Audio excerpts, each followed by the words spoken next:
নমস্কার। চলেছি মুড়াগাছায়। আগে গ্রাম ছিল এই মুড়াগাছা, এখন পুরো দস্তুর শহর। সোদপুর স্টেশন থেকে অটোতে লাগে 15 মিনিট মতো। এই মুড়াগাছায় লোকনাথ বাবার একটা সুন্দর মন্দির আছে। শান্ত, নিলিবিলি, অতি মনোরম স্থানে বাবার এই মন্দিরটি। গেটে বড় বড় করে লেখা শ্রী শ্রী বাবা লোকনাথ ব্রহ্মচারী মহামণ্ডল আশ্রম। প্রতিষ্ঠা দিবস 26শে জানুয়ারি 1981 সোমবার। খোলা থাকে সকাল 7টা থেকে দুপুর 12টা, আবার বিকেল 4টে থেকে সন্ধ্যে 7টা। আশ্রমের ভেতর একটি অবৈতনিক স্কুলও ছিল, আছেও বলা যায়, যদিও সেটা এখন বন্ধ। যাই হোক, আশ্রমটি দেখতে দেখতে চলুন বাবার গল্প করি।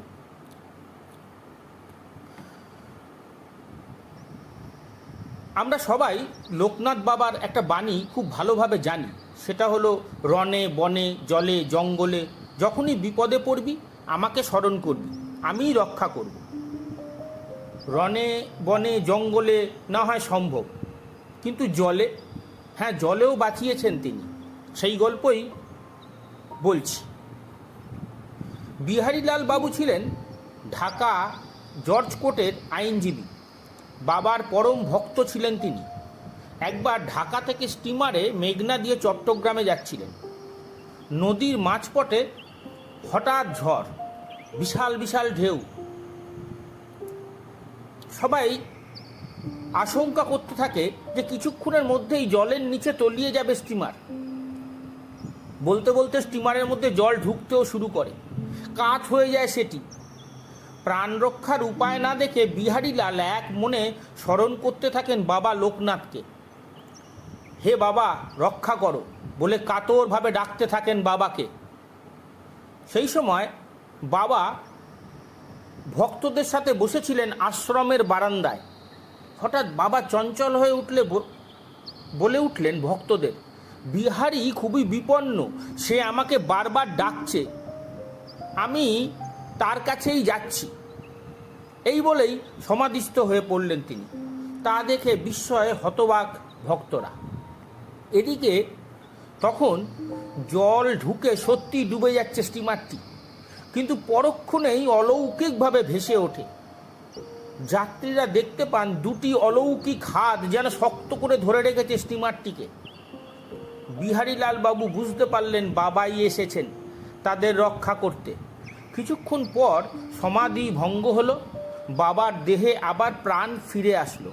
বাবা তখন বললেন, মেঘনা নদীর বুকে বিহারী খুবই বিপদে পড়েছিল, তাকে আসন্ন মৃত্যু থেকে রক্ষা করে এলাম, তার সাথে অন্য যাত্রীরাও বেঁচে গেল। তখন সবাই বলে উঠল, জয় বাবা লোকনাথ। অনেকেই জানেন না, স্ক্রিনে দেখছেন তার মন্দির, গর্ভগৃহ, বাবার বিশাল ছবি, সঙ্গে পুজো করার জন্য ছোট মূর্তি, তার সিংহাসন। যে কথা বলছিলাম, অনেকেই জানেন না, সেটা হলো ত্রিকালদর্শী বাবা লোকনাথ বলেছেন, প্রতিদিন রাতে শোবার সময় সারাদিনের কাজের হিসাব নিকাশ করবি। অর্থাৎ ভালো কাজ কি কি করেছিস আর খারাপ কাজ কি কি করেছিস। যে সকল কাজ খারাপ বলে বিবেচনা করলি, সে সকল কাজ আর যাতে না করতে হয় সেদিকে খেয়াল রাখবি। তিনি আরও বললেন, সূর্য উঠলে যেমন আধার পালিয়ে যায়, গৃহস্থের ঘুম ভেঙে গেলে যেমন চোর পালিয়ে যায়, ঠিক তেমনি বারবার বিচার করলে খারাপ কাজ করবার প্রবৃত্তি পালিয়ে যাবে।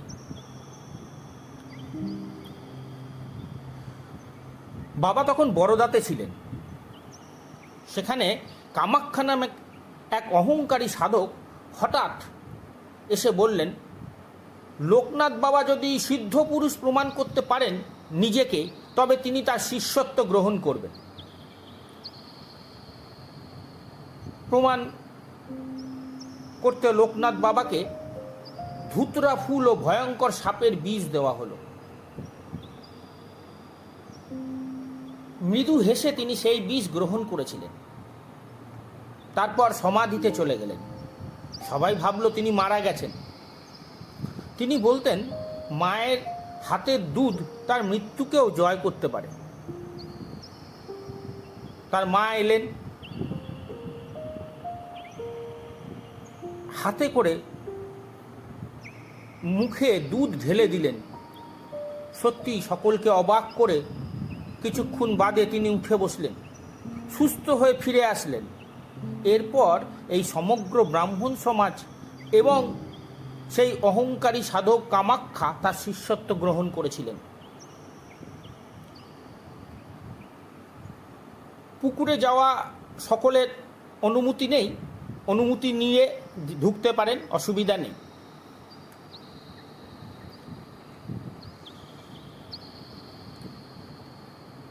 পুকুর বা ঝিল যাই বলুন,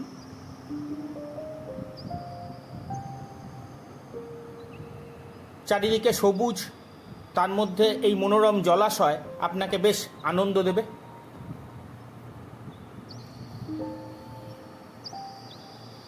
1735 খ্রিস্টাব্দে বারাসাত মহকুমার অন্তর্গত চাকলা গ্রামে লোকনাথ বাবার জন্ম হয়েছিল। মাত্র 11 বছর বয়সে তাকে উপনয়ন করিয়ে পাশের গ্রামের ভগবান গাঙ্গুলির হাতে সন্ন্যাসের জন্য তুলে দেওয়া হয়েছিল। সেই থেকে পদযাত্রা শুরু করেন। প্রথমে কালীঘাটে এসে যোগ সাধনা শুরু করেন। তারপর গুরুর আদেশে বিভিন্ন স্থানে যোগ সাধনা ও ব্রত করে শেষ পর্যন্ত লোকনাথ ব্রহ্মজ্ঞান লাভ করেন। এরপর শুরু হয় দেশ ভ্রমণ। প্রথমে হিমালয় দিয়ে কাবুল দেশে আসেন। সেখানে কোরআন, বেদ সহ বিভিন্ন শাস্ত্র নিয়ে আলোচনা করে ইসলাম ধর্মের তত্ত্বজ্ঞান লাভ করেন। ক্রমে ক্রমে আফগানিস্তান, পারস্য, আরব, মক্কা, মদিনা, মক্কেশ্বর, তুরস্ক, Italy, Greece, Switzerland, France, Europe সহ বিভিন্ন দেশ ভ্রমণ করে দেশে ফিরে আসেন এবং পরে দেশের ভিতর হরিদ্বার, হিমালয় তীর্থ, বদ্রীনাথ, সুমেরু পর্বত, কাশীধাম ও কাবুলও পরিদর্শন করেন। বিশ্ব মানব সেবা প্রাথমিক বিদ্যালয় প্রতিষ্ঠা হয়েছিল 1998 সালে। করোনা অবধি ঠিকঠাক চলেছিল স্কুলটি। তারপর কোনো এক অজ্ঞাত কারণে এটি বন্ধ হয়ে যায়। বর্তমানে বন্ধই আছে, হয়তো শীঘ্রই খুলে যাবে এই আশাই রাখি।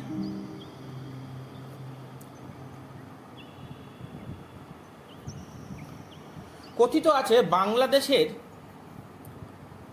নারায়ণগঞ্জের বারোদি আশ্রমে তিনি সমাধিস্থ হয়েছিলেন।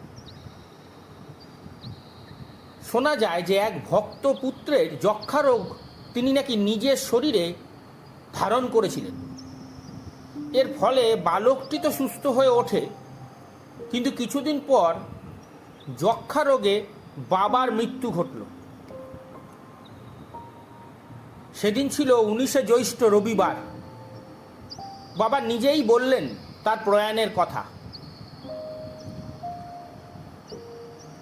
স্ক্রিনে দেখছেন জল, বাথরুম, সমস্ত সুন্দর ব্যবস্থা এই আশ্রমে রয়েছে সকলের জন্য। আশ্রমবাসী এবং যারা দর্শনার্থী তাদের জন্য। গেস্ট হাউস, এর জন্য অবশ্যই অনুমতিপত্র লাগবে। যে কথা বলছিলাম, সেই 19শে জ্যৈষ্ঠ রবিবারের কথা। বহু মানুষ তাকে শেষ দর্শন করার জন্য এলেন। বাবা লোকনাথ মহাযোগে বসলেন। সবাই নির্বাক হয়ে অশ্রু সজল চোখে এক দৃষ্টিতে চেয়ে থাকলেন বাবার কখন মহাযোগ ভাঙবে। কিন্তু ওই মহাযোগ আর ভাঙেনি। শেষ পর্যন্ত 11:45 দেহ স্পর্শ করা হলে দেহ মাটিতে পড়ে যায়। শোনা যায় লোকনাথ বাবুর মৃত্যুকালে তার বয়স হয়েছিল 160 বছর। আজ এই পর্যন্তই। সুস্থ থাকুন, ভালো থাকুন। পরের বার ফিরব নতুন গল্প নিয়ে।